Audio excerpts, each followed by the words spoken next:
最近的谷歌审核人员您好，这边介绍一下我们的两种登录方式。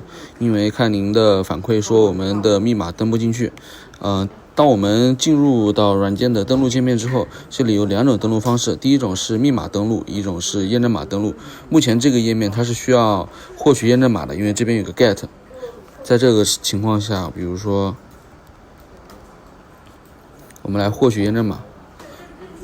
获取验证码之后呢，通过手机短信我们会获取到一个验证码，然后通过验证码进行登录。然后这里是密码登录，密码登录就是我们输入我们的账号密码，然后就是我所上传的账号、测试账号和密码。OK， 就是把账号密码输入进来之后，这边有个 password login。